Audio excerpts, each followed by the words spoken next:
Hello and welcome to DFS Coach Talk. Today is Saturday, February the 5th, 2022. I am Joe Sarvati, affectionately known as Coach, and I am joined by my favorite podcast of the week by the one and only Josh Crash Davis. How are you, Josh? Good. So we're still going with today as your favorite, even after doing it yesterday too. Yeah, the reason I think I'm going to stick with Saturday as the favorite is because we build that two brains are better than one lineup. So if you're listening in, stay till the end. We jump on FanDuel on that GPP build, and we pull a full lineup together, just taking turns picking and strategizing. And then if there are any changes throughout the day, there's never any changes in the NBA, so Right. I doubt that would happen. But we'll always update in Discord for our members, and we'll have it. Tyler will throw it up there on Twitter to make sure that our other folks also know. So, yeah, I guess. I mean, Friday, Fridays are big slates. That's my cup of tea. Right. But you know what? Saturday's fun. I don't know. Something about Saturdays. Maybe it's because we don't have to work very much other than just focusing on nothing but DFS, there's no distractions of any kind. So right. I love it, man. No doubt about it. So, yeah, last night was interesting. The late game was really late for Dallas because they had that crazy basket delay. How about that nonsense? Yeah, that was crazy. Yeah, it was 45 minutes. Yeah, I wasn't sure exactly how long it was because I wasn't watching the game yet at that point. But after that delay, I started watching it. So it was ridiculous. These bags under my eyes, that's the result. So that's what I did. I made fun of you for squawking about Milwaukee. Then I get the double dip. They're late and they have the basket delay. Yeah, that was crazy. It comes back to bite you when you tease somebody. That's for sure. Well, all right, we're going to dive into this slate. It's real interesting. It's a good slate. It's only 5 games, but it's a really good 5-game main slate. All 3 Draftkings Fanduel and Yahoo are covering this full main slate. And it's interesting. We have 2 7 o'clock games, then one right in the middle, the 8:30 game, which is the Knicks and Lakers, and then 2 10 o'clock games. So we have 3 distinct possibilities here. For late swap possibilities, having 2 games at that 10 o'clock spot is definitely helpful. Yeah. All right, Mr. Josh Crash Davis, here we go. Game 1. It is 7 o'clock game. It's the Phoenix Suns and Washington Wizards. Phoenix -8, a 219.5 total, 113.75 implied for Phoenix, 105.75 for the Washington Wizards, who are in somewhat of a free fall right now. They are not playing the kind of basketball they were hoping to play. And I think they will be movers, by the way, with the trade deadline just a scant 5 days away. So we are right on it. Coming into this game, we've got Phoenix at 41-10, Washington at 24-27. The only designation for Washington is Bradley Beal. He's out. That's a pretty big designation. Yeah. And then for Phoenix, they have 5 guys out: Kaminsky, Nader, Payne, Saric, and Shamet. So their depth is a little bit hit, but they do have all their bigs now. They've got 4 centers on that roster, so it's an interesting one. Statistically, pace-wise, Phoenix 11, Washington 21. And then you've got sort of inverse on the defense. Phoenix is 2nd in the league. I can't believe they have not caught Golden State yet, but I think they're about to. Yeah. And then Washington's all the way down to 21. I mean, they're all crying about they have no offensive rotation because they have too many guys now that everybody's back. Somebody needs to tell them, hey, you were ranked 7th defensively. Now you're 21st. So if you look at the last 7 weeks, they're 2nd to last in the whole league defensively. So does that give you interest in Phoenix? Do you think this game stays close? I can't wait to hear your breakdown on this one, Josh. Yeah, I don't really like this game that much, which probably isn't that much of a surprise. But it is a 5-game slate, so we do have to look at players a little bit more than we normally would on a slate like last night where we had 9 games. I do like Chris Paul. I mean, he's just been playing really well lately. He had 49, 51, 63, and 64 in his last 4 games. So A little below 10K, so not too bad on the price there for that kind of production. And then Mikal Bridges, man, he's just been playing out of his mind lately. 43.5, 49.5, and 40.5 at mid 6 range on both sites. So I do like that. You do have to consider Dinwiddie, was Beal out, but the matchup is tough with Chris Paul's defense. So I'm not sure I want to go there, but Paul and Bridges would be my two main guys for this game. Yeah. It's not the greatest game, I think, for a lot of reasons. One being there certainly is blowout potential. I know, people are yelling, you can't, script for a blowout, and it's a single digit, spread in Vegas at 8. But you know what? Game scripting is all about trying to determine the direction of games are going. And as I mentioned, with Washington's defense in the toilet and, lots of trade talks, all kinds of things going on, players saying they don't want to play with Dinwiddie. I mean, there's just a lot of strife there. A lot of guys complaining about minutes. And when a team's going in the wrong direction like that, and then you got to face by far, the best, hottest team in the league in Phoenix. I mean, it's ridiculous. That's not a good situation. Now, always as a coach, we talked about this the other day, does Phoenix come in and know all of the stuff that we do? Of course they do. So they come in and think this is a coast game, they're just going to show up and win? That's always a danger. These are all professionals. And, you can ride either side of that fence. But I'll tell you this, Josh, with Phoenix, I think they're a little bit different. This team seems so focused, so destined to do well. They've improved their depth. They have one of the best coaches in the league. If I had to go to Vegas and play one team right now, this is not a hot take, but if I had to play one team to win it all right now, money on the line, it'd be the Suns. They seem to have that consistent approach. Yeah. And even when they come out flat, they tune it up when they have to in the fourth quarter and put teams away, Yeah. I mean, they're definitely motivated after what my Bucks did last year. So exactly. And a couple of things here with this game. Chris Paul at 9.8, that's a lot.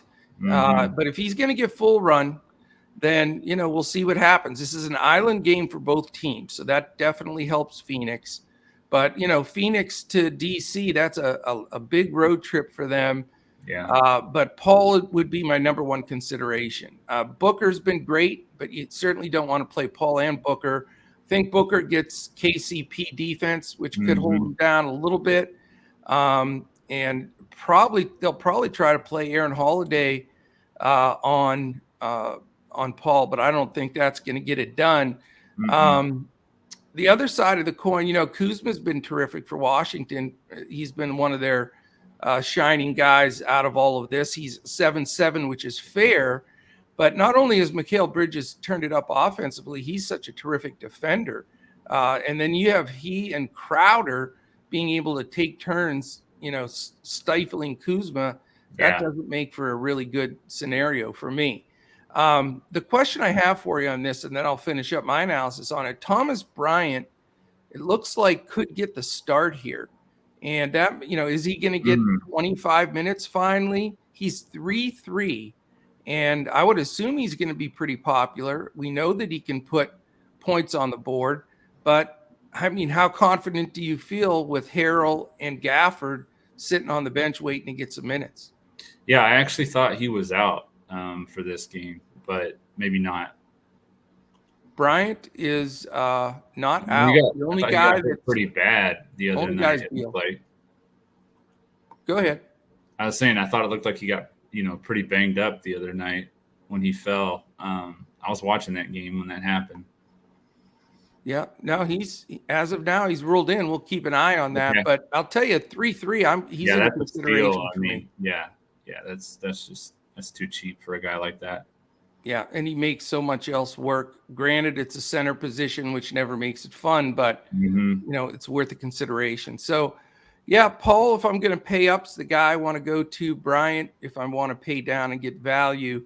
And I've been in the Mikal Bridges, corner since last season. I'm a big fan of his because he's a good player. And I don't mind playing him in this matchup either, because, again, I think that their best defender is going to try to guard Booker. So Bridges is 6'5". I mean, he was in the fives forever, no matter how good he did or anything, but still 6'5" is very fair. Yeah. I was just looking. The Suns have allowed the 5th fewest fantasy points to centers, so that would be one concern with Bryant. Okay. We talk about Ayton's defense from time to time, so that could be a tough matchup. But at 3-3, I mean, it'd be hard to pass that up. Yeah. What's he on FanDuel? Do you know? Pardon me? What is he on FanDuel? I could pull that up. I could look it up too. You're talking Bridges? Bryant. Or Bryant? I'm sure he's super cheap there too. He's 41. 4-1. Yeah, not quite. Not a lot different than 3-3. When you can get 3-3 on DraftKings, man, that's pretty darn good. That doesn't happen very often. Yeah, and this slate's pretty weak at center too. So yeah, it's usually log jammed, but not in this instance, that's for sure. All right, let's go to the second 7:00 game. It's the Miami Heat and the Charlotte Hornets. Miami's favored by 3.5.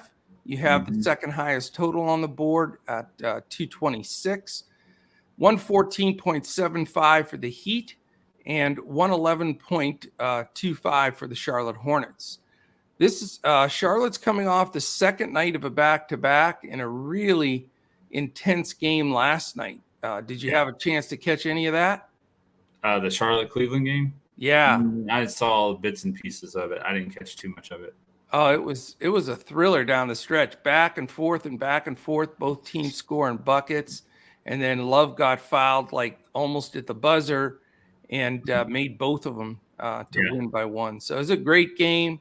But I'm sure they used a lot of energy, and now they have to face the Miami Heat. So, here's what you get for losing that game by one last night. Yeah, I mean, this is a terrible matchup. You don't want to face a physical team like Miami after a game like that, for sure. No. So, and that's why I really like Bam Adebayo in this matchup. He's 8,700 on FanDuel, 8,900 on DraftKings.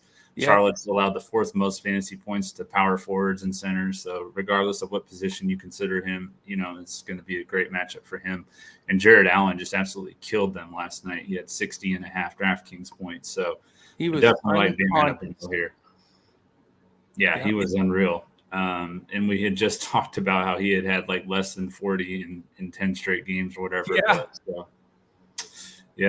that's that they whole got the tape. It was all because of you. He was want to show you announcers jinx or whatever they call it.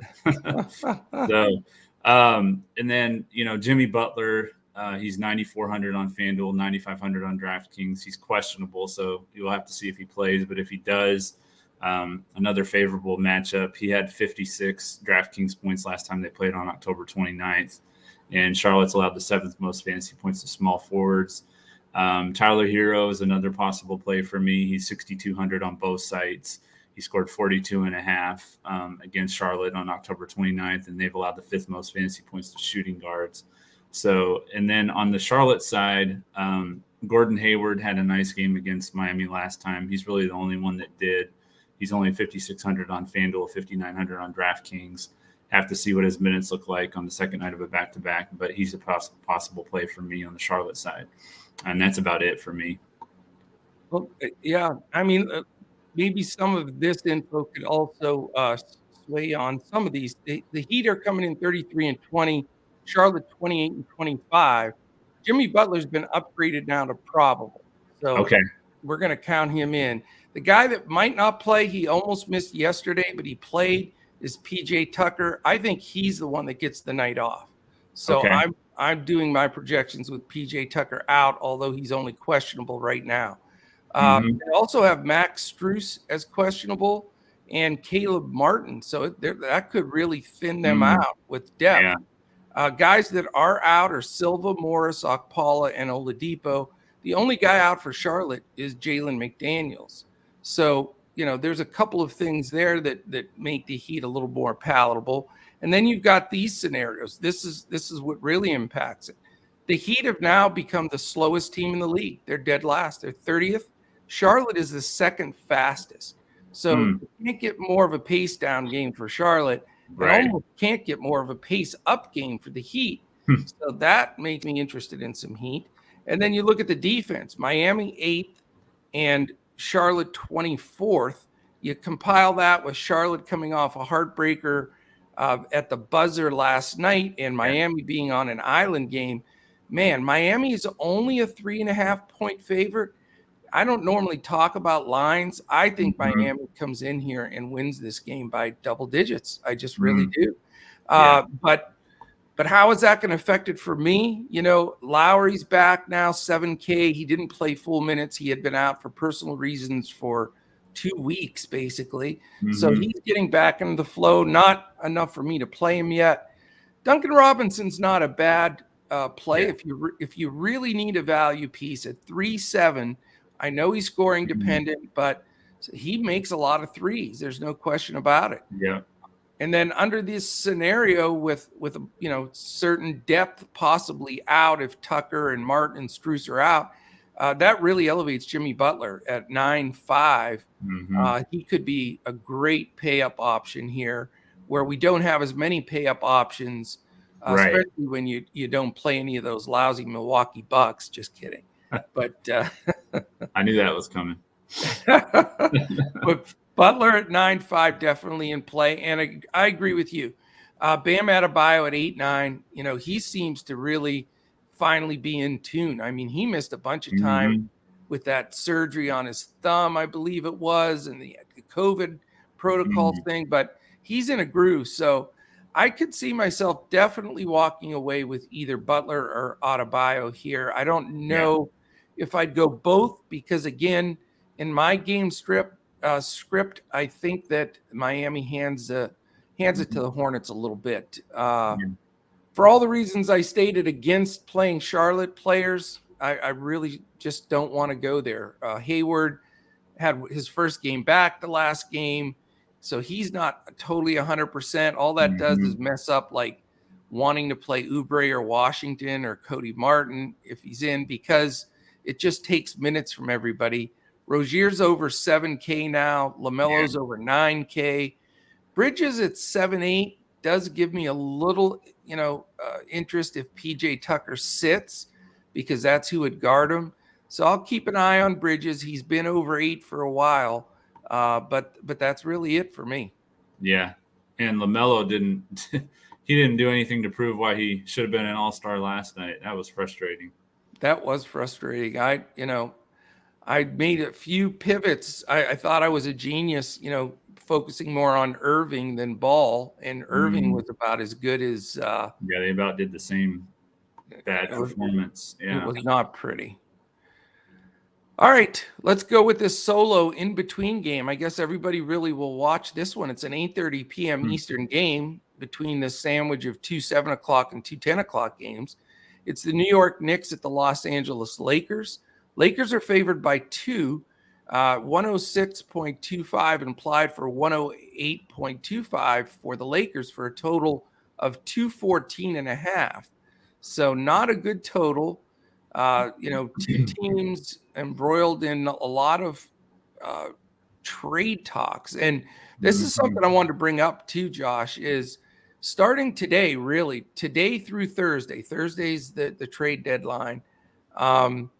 There's going to be a lot of action going on with trades and a lot of talks. You're going to see guys sitting.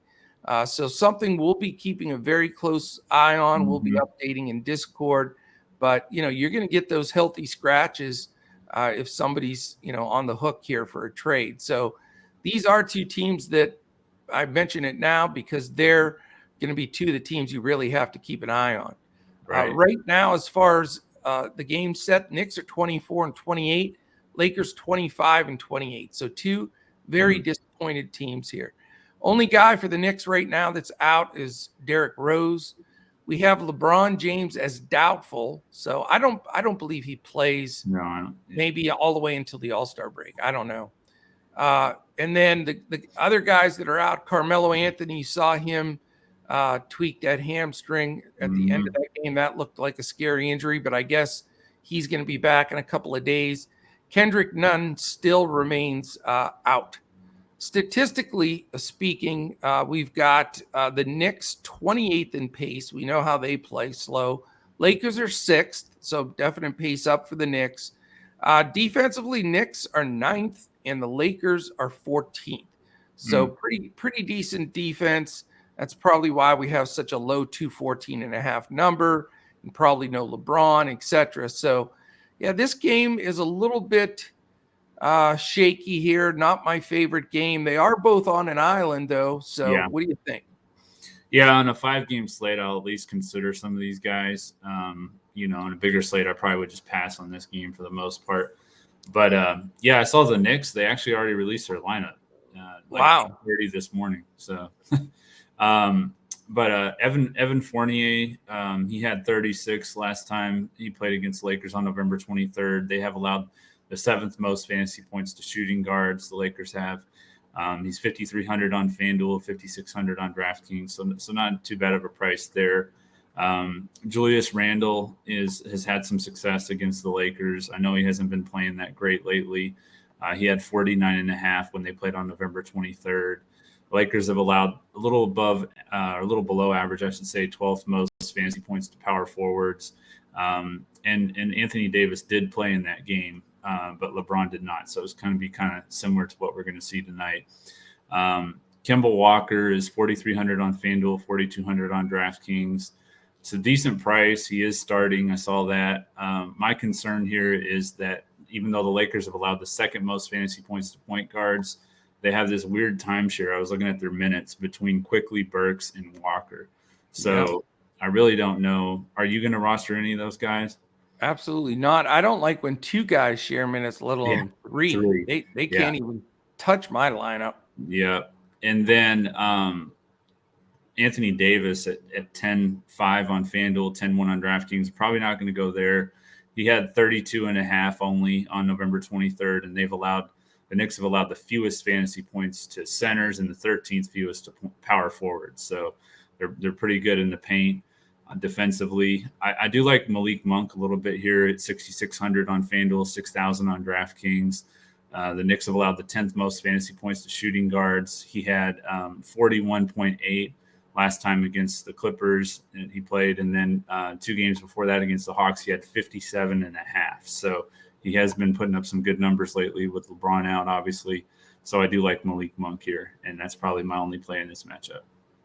Yeah, I'll just start right there. I think Monk will be one of the higher owned players on the slate because he's only $6K on DraftKings, cheap on FanDuel too. But if you watch that last game, I mean, he took over the game. It was, I mean, they went to AD, of course, and he was really good. But other than that, it was all Monk. I mean, he was making all the shots.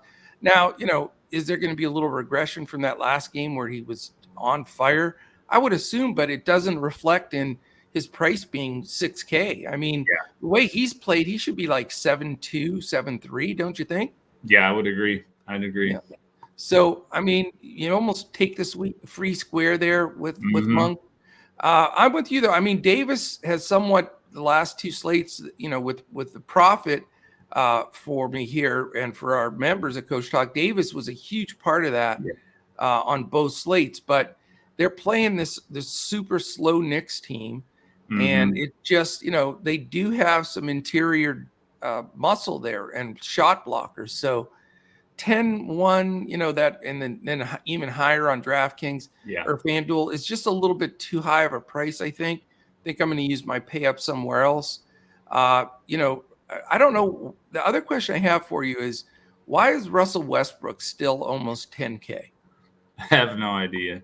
I mean, I know I say that and he's going to have like a 30-point triple-double, but I mean, is the algorithm, it must not just take this year into consideration. It must still factor in previous years because he's playing like a 7K player. Yeah, exactly. That's what I was going to say. He should be about mid-7s maybe at the most. I mean, I could see at 8K, but no higher than that. I mean, at 9.7 for the the percentages he's shooting and the turnovers, I just don't get it.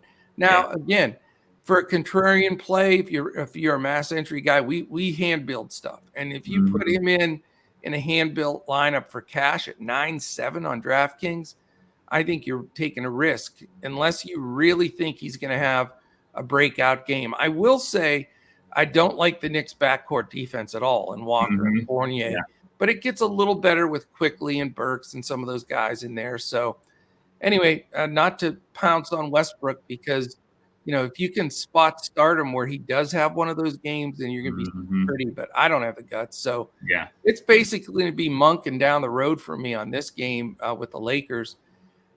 Julius Randle seems to have some of his best games against the Lakers. It's always a revenge game. That's where he was drafted. That's where he thought he'd play his whole career. He broke his leg that rookie season when he looked so good. And just that's always, I think, stayed with him. And he does ratchet it up. And 8-7 is a big price. But, I'm considering it just because the Lakers pace up to the sixth best pace for the Knicks. More possessions for them, the recency of his performances against the Lakers. If they're going to guard him with Stanley Johnson, I get it. Stanley's a good defender, but he's small. Randall should eat him up if he gets the ball in the paint. So we'll see. I'm considering Julius. I haven't played him in a long time. He's also been embroiled in some trade talks. So it's a tough call, but I think he could make a difference if he really goes off. Yeah. Yeah, this game's in LA, right? It is in LA. Yeah, I like Randall there. Yep. All right, the 2 10 o'clock games, real quickly before we get to those, we'd love to have you join us. Go to dfscoachtalk.com.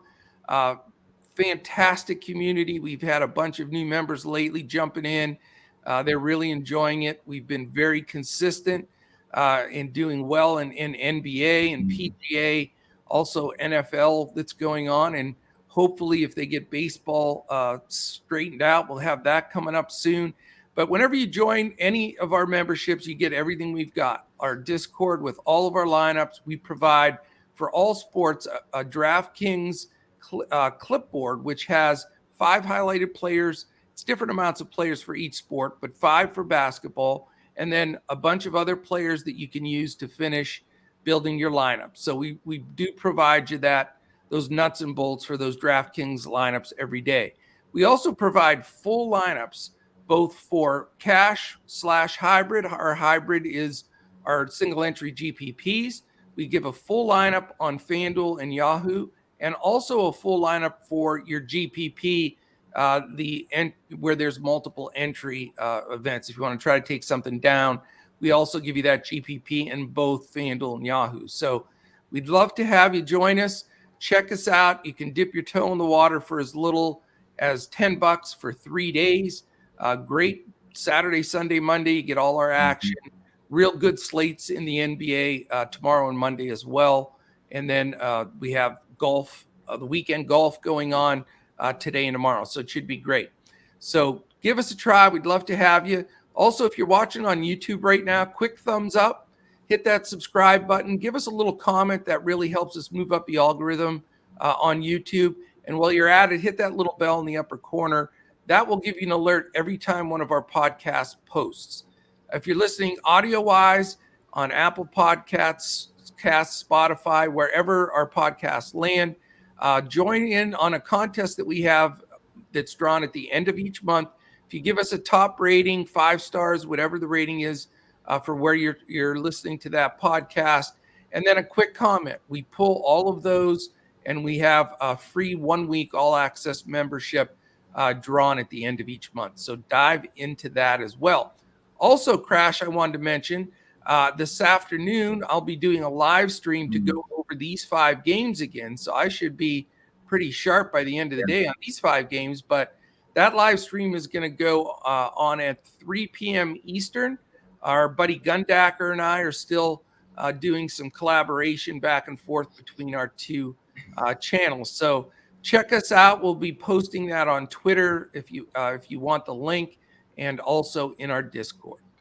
All right, my man. 10 o'clock games. The first one is some team by the name of the Milwaukee Bucks at the Portland Trailblazers.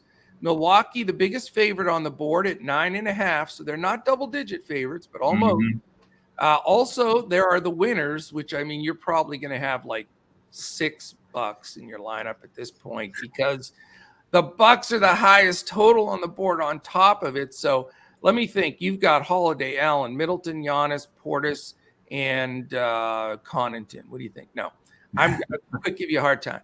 119 implied for your Bucks, though, so I will be comfortable with a few bucks on our two brains lineup. 109.5 for Portland for that big 228.5 total.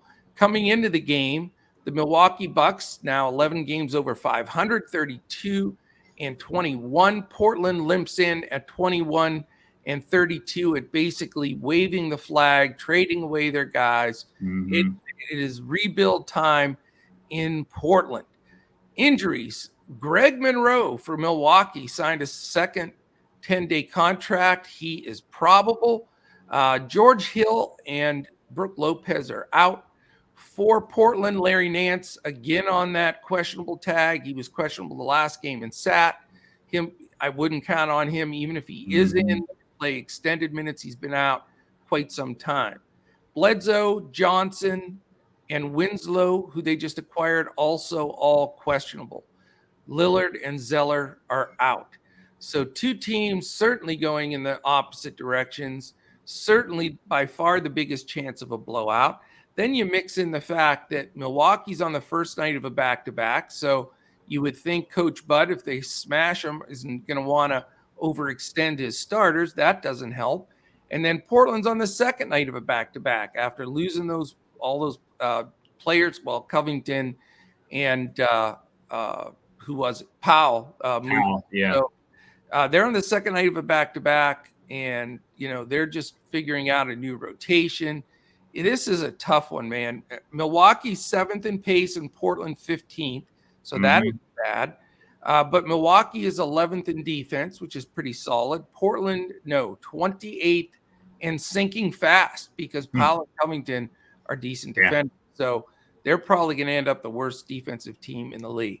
So I can't wait to hear you unwrap this one. I need your help on this one because, with the highest total here, this game could kill you if you fade a bunch of bucks, or if the scenarios that I'm fearful of happen, it could kill you to have them. So what are you going to do? This everybody hit the record button. This is the most important piece of info on this podcast today. Pressure.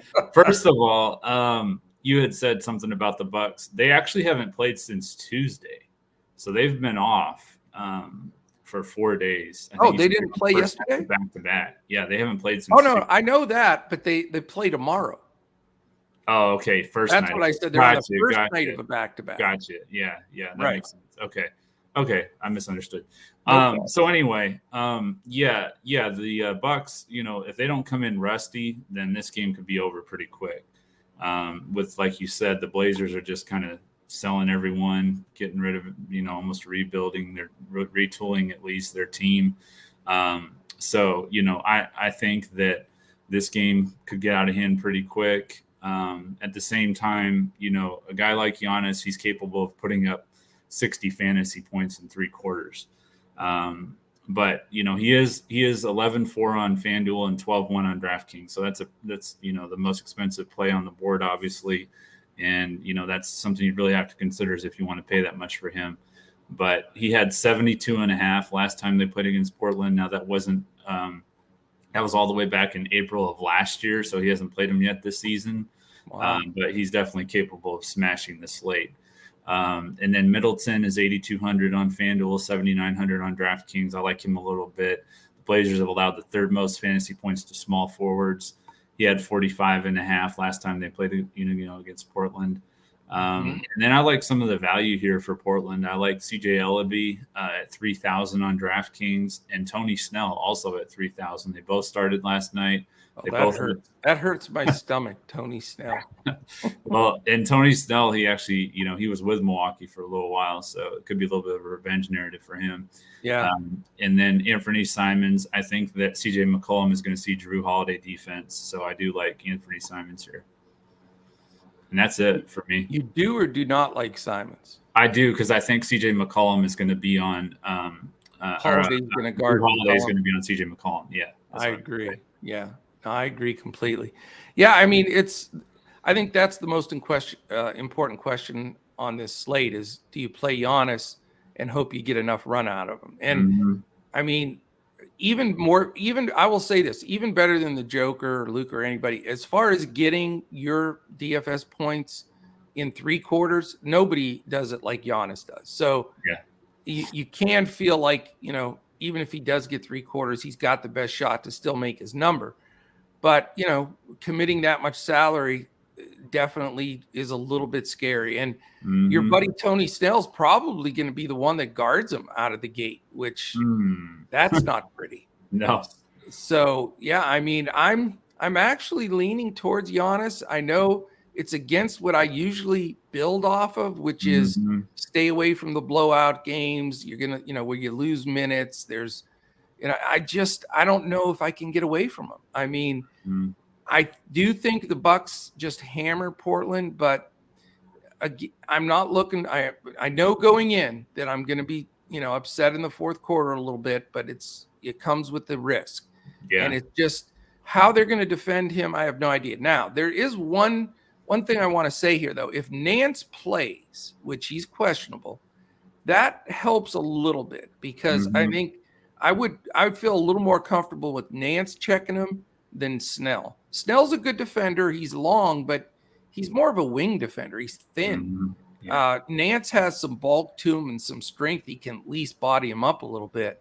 But, yeah, I mean, I don't really want to go there, and I'm on the fence. But if I had to turn my roster in here in 5 minutes, I'd probably have Giannis on there.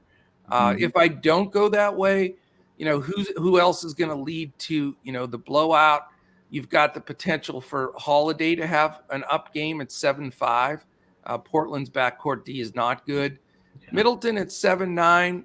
He's been steady. They're going to have a tough time matching up against him.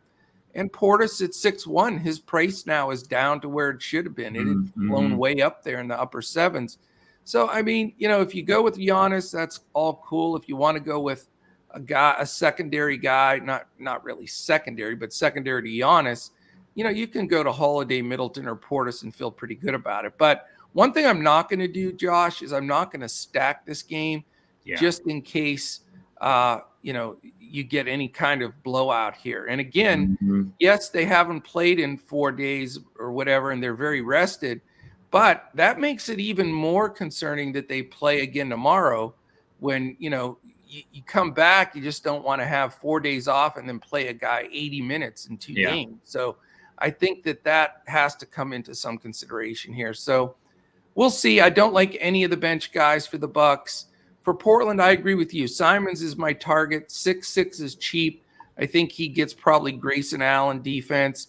But DiVincenzo, when he comes in, can defend. But I'm hoping DiVincenzo comes in the rotation when Holiday goes out, because then DiVincenzo would guard McCollum. So I'm fading McCollum in this game at 8-2 with Holiday, DiVincenzo double-team defense. Plus, McCollum is also one of the guys hot and heavy in the trade talks. I think they're going to move him. So you wonder how that's playing on his psyche. He's been in Portland a long time. So we'll see how that rolls out. Snell, if I ever play Tony Snell, that's when I'm going to take like a week off. Then I know that I've hit my head or something. And I know I'm jinxing the hell out of Snell's going to have his career game. I know he can make a few threes. I know all that stuff. But it's Tony stinking Snell. I can't do it. Now, I would go with CJ Ellaby. I like him. I think he's a good playmaker. He's still only 3K. Yeah. He's probably going to be in most of my lineups. I really do like him. He was questionable yesterday and played, so he's not on the list today. I think he's good. I think he's one of the guys that is really going to get a lot of these minutes with the new positions open. And he could really make it work at a 3K number. But yeah, buyer beware on Snell. I'm just telling you, I've seen Snell multiple times play 25 minutes and have 0 DFS points. So he is classic for that.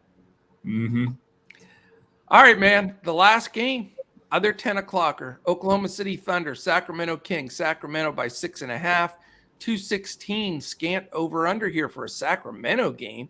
105 implied for the Thunder, 111.5 for Sacramento. I think that's the lowest line I've seen in a Sacramento game in a long time, 216.5. We've got the Thunder at 17-34, Sacramento at 19-35. Sacramento definitely in a lot of trade talks going on right now.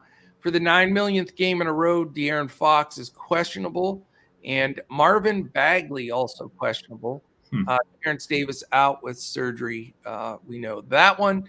For the Thunder, Isaiah Roby is probable, which my Dicate that we talked about yesterday ended up having a nice game last night. Yeah. No one else in the industry, I think, was even mentioning his name. But having Roby back, doesn't help things a lot, but I still like him. And then you've got Shea, Krejcik, Robinson, Earl, and Wiggins all out. So, you've got some playable guys with that Thunder bench a little bit skinnier than it used to be. But it is the second night of a back-to-back for the Thunder. That doesn't help, and they've had to travel to Sacramento. Sacramento is on an island game. Oklahoma's 14th in pace, Sacramento 10th, so not bad at all. And Oklahoma City, believe it or not, is up to 12th defensively. So you're seeing Vegas react to the fact that the Thunder are playing a little bit slower, still middle of the pack, and their defense is getting better. Their games are trending down in total score. And then you've got Sacramento, though, at 29th in defense, so second to worst in the league. Thunder not usually one to jump on that and score a ton of points, especially with SGA out. So I know that this game isn't very popular. A lot of people aren't going to be playing it, but I sort of like it. You think I'm crazy? Yeah, I actually do too. That's good. Yeah. So I'll start out with Tyrese Halliburton, especially if Fox is out. He's 7,600 on FanDuel, 8,400 on DraftKings. He had 50.5 DraftKings points last time they played Oklahoma City, and they've allowed the second most fantasy points to shooting guards. So very favorable matchup here. Lou Dort's also in play for me at 6,800 on FanDuel, 6,400 on DraftKings. Sacramento's allowed the 10th most fantasy points to small forward, so it's another favorable matchup. Josh Giddey is 6,500 on FanDuel, but he's 7,600 on DraftKings, so I don't really want to pay that much. Crazy. But Sacramento's allowed the most fantasy points to shooting guards, so I do like Giddey here. And then some of these value bigs, you've got Damian Jones at 3,600 on DraftKings, and then your guy Diakite at 3,000. He got a start last night. He had 29.3 in 30 minutes. So that's a very, very promising sign there for him. So I like quite a few guys on this game. And like you said, they'll probably be very low owned. Well, that is interesting. I did not think we'd both land on this game as a game that we both liked. Very odd, but it makes sense. I mean, I'm with you. I think there's just some really good priced guys here that can change things around. I mean, for example, I'm considering going with Ellaby and back to Diakite, and those are 2 or 3K min guys on a five game slate. So you could really, then the Giannis's of the world don't stress you out too much. You can really make it work. So I love the flexibility here. I mean, you can truly go stars and scrubs, like multi-stars with scrubs, or you can build really, really good lineup, mid-level and up. So there's so many different lineups for only a 5-game slate. Usually on a 5-game slate, everybody's got half the same roster, and it's just a matter of who the 3 or 4 pivotal guys are. But not in this one. I can see people going all over the place in this game. But I am going to do a little bit more research, just make sure that they'll go right back to Diakite and make sure he's going to get those minutes again on back-to-back games. Mm-hmm. He does get Rashawn Holmes' defense, but he's another guy rumored to trade, hasn't been playing that well or that much. Bagley might not play. He has a tendency to sit when he's questionable. So you're probably going to get, Metu and Jones in there as well. So there's lots of possible value here. There'll be some news.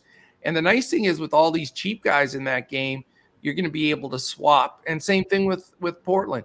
I mean, if you roster some of these guys, God forbid you have Snell in there, we're going to make you take your coach talk tag off of you.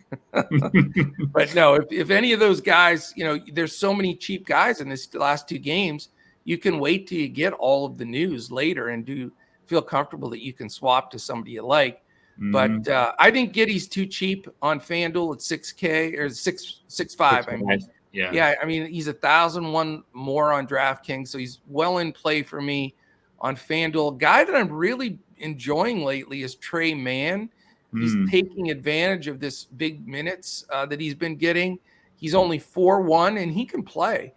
He's not a bad play. Certainly a nice GPP shot. Dort at 6'4", playable. After that, I mean, so that's really, 4 of the 5 guys that I think are in play for the Thunder that are starting. And then on the Sacramento side, Davion Mitchell went crazy the last time. He looked fantastic. He could not miss a shot.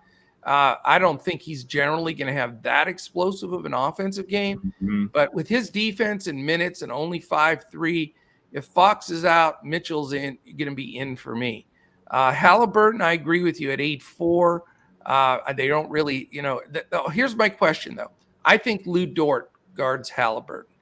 Now, you mentioned Halliburton smacked them last time though, correct? Yeah, 50.5. Exactly. So how much weight do you put in that? I don't know, but it does give me slight pause because Dort's been in a zone lately all the way around and playing tough. But, if Fox is out, Halliburton just is such a strong play. Every night he seems to get there. So yeah, we will see. And then, it's just all news related as far as the bigs with Sacramento. I would not recommend Holmes. He is just way out of his – I don't know what's happened to him. Maybe he just wants to get traded. But I'd wait for that news because if Metu happens to be in the starting lineup for Bagley, he's a good points per minute guy for 4K. Yeah. So the thing that I find most amazing about this whole slate, Josh, is the value. We have value everywhere. Yeah. And that doesn't normally happen on a slate of this size. All right, my man. We going to hit this 2 brains lineup or what? Let's do it. 2 brains are better than 1. GPP Fanduel. So you're not going to get a bunch of chalk plays. You're going to get guys that we think you can take something big down. And I'm going to start it out with Anthony Simons, 6,500 point guard. And I will go with the guy we just talked about, Diakite, power forward. Yeah, I love that. To be able to play power forward is a big plus, and he's cheap. So I'll take the other power forward to balance him out and not allow you to draft all Bucks. I'll go ahead and take Giannis. Okay. All right. Let's see.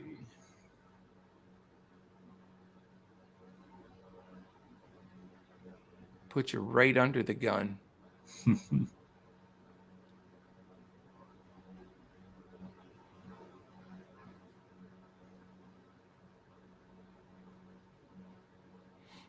Is it that much pressure? Well, I was looking at Thomas Bryant, and it says 22 minutes, but that's at 4-1, so I don't know if I want to go there anyway. Yeah. I mean, I'd like to see close to 30, 20, at least 28 to somewhere in that 28 range to feel really comfortable, Yeah.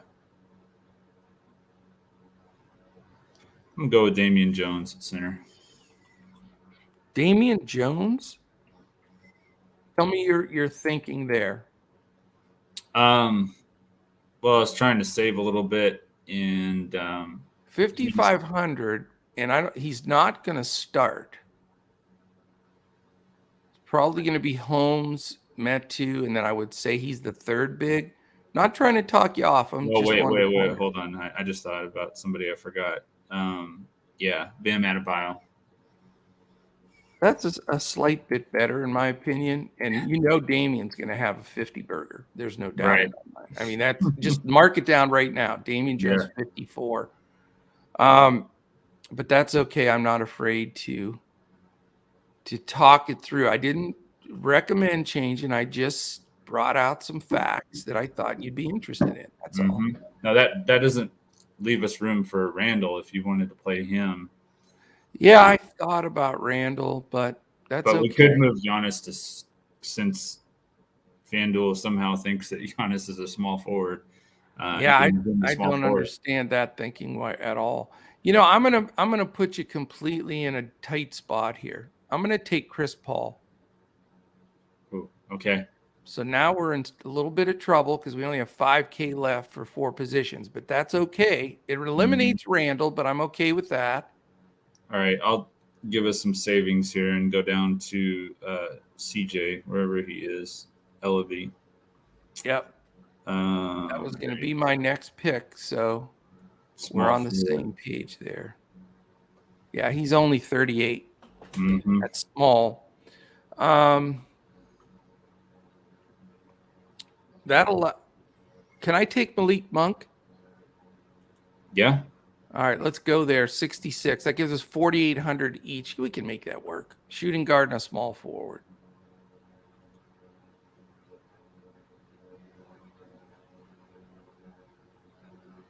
Looking at a couple of those deals that we were talking about. I'm not gonna do it. I'm not gonna go to Tony Snell. Oh my God, I'll fall off my seat. I'll take Kendrick Williams. Kenrich Williams? Yeah. He's another guy that I don't believe will start, but that's okay. If you feel good. If you like these bench players, I know you're a bench player yourself. No, I'm just kidding. Golly. This looks pretty ugly for shooting guard in that pocket. What's I put Simons at shooting guard, and you got point guard. Yeah, see how that looks. If I have any point guards left, Lowry looks a little cheap at 58. I'm fine with Davion Mitchell. Okay. I mean, I'm not sure Fox plays. Even if he does, Davion's going to play. So I'm completely cool with that. So we moved. Who do we move to shooting guard? Simons. Okay, so Simon goes there, and then I do like Davion anyway, and I don't think he'll be as owned because his price has gone up. I think people are going to be a little bit afraid of him. I know Lowry seems like a better pick, but I just don't believe that that's the case. Okay. All right, so our 2 brains are better than one lineup. Davion Mitchell, Chris Paul, Anthony Simons, Malik Monk, CJ Ellaby, Kenrich Williams, Mamadi Dikate, Giannis Antetokounmpo, and Bam Adebayo. So if I read you that exact lineup a week ago, would you have said I was cuckoo for Cocoa Puffs or what? I mean, it's a lot of stars and scrubs for sure, but it's definitely, in my mind, some kind of build like that's going to be pretty strong, I think. So, well, I mean, if you want to be, different than all the lineups and not be duping like crazy, and you want to take down a GPP, this is the kind of lineup you got to build.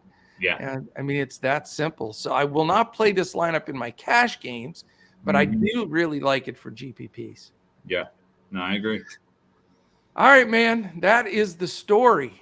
Thank you for joining me for this Saturday for sure. Like I mentioned earlier, I'll be back on for the live stream at 3 Eastern to go over this slate a little bit more with Gundacker. We'll be posting any changes, everything in our Discord throughout the day and up until lock. Again, we'd love to have you join us. Jump in at dfscoachtalk.com. Any final words, Bud? No, let's crush it. Let's crush it this slate. I think it's a really good slate, and I think we've got an edge with some of these lower owned plays we're putting out here. Excellent. And for those that are going to tune in tomorrow, I'll be putting the podcast out earlier in the morning because it's going to be a split slate Sunday. There's total be a day slate and then an evening slate. Now that there's no football to go head to head with, NBA is playing some more day games on Sunday. So definitely look forward to that for tomorrow. All right. Thank you, everybody, for joining and listening. Hit that subscribe button, thumbs out on your way out, thumbs up on your way out, or thumbs out, whatever you want to do. You know, it works both ways. But thank you so much for spending this time on your Saturday with us, and we really appreciate you. So enjoy your weekend, and let's get out there and crush it in NBA DFS.